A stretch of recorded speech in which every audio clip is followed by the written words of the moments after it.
Hi friends, ఈరోజు అయితే KFC చేస్తున్నాను. దాంట్లో చికెన్ మంచిగా కడిగి నేను పక్కకు పెట్టాను. అల్లం పేస్ట్, ఉప్పు, కారం, పసుపు అన్నేసి కలిపి పక్కకు పెట్టుకోవాలి. నేను మార్నింగ్ నుంచి ఈవినింగ్ దాకా ఫ్రిడ్జ్లో పెట్టాను. చికెన్ పేస్ట్ మొత్తం కలిపేసి దాంట్లో కార్న్ ఫ్లవర్ మైదా వేసుకున్నాను 1 స్పూను పెద్ద చెంచాతోటి. అది వేసుకున్న తర్వాత కార్న్ ఫ్లవర్ వేసాను 1 స్పూను. ఉప్పు, కారం, పసుపు, మిరియాల పౌడర్ వేసి మంచిగా మన మైదా పౌడర్లో కలుపుకోవాలి. మళ్ళీ నేను కూల్ వాటర్ కూడా పెట్టుకున్నాను ఫ్రిడ్జ్లో. అది కూడా 2 అవర్స్ కూల్ వాటర్ పెట్టాను. ఇక మిరియాల పౌడర్ కూడా వేసాను.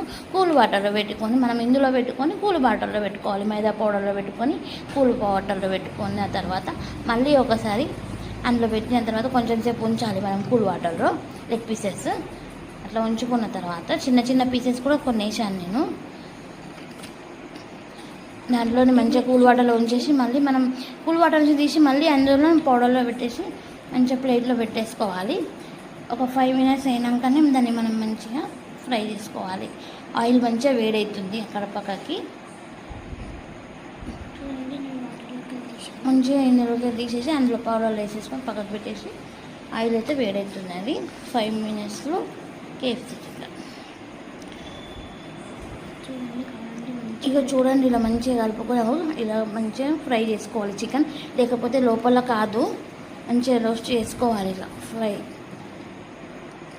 చిన్న పీసెస్ కూడా నేను నెక్స్ట్ ఫ్రై చేశాను. ఇలా మంచిగా ఫ్రై అయినాయి, బాగా కుదిరినాయి. టేస్ట్ నేను సెకండ్ టైం చేశాను. ఫస్ట్ టైం పెట్టలేదు, సెకండ్ టైంది పెట్టాను. మంచిగా కుదిరినాయి. ట్రై చేయండి మీరు కూడా ఫ్రెండ్స్.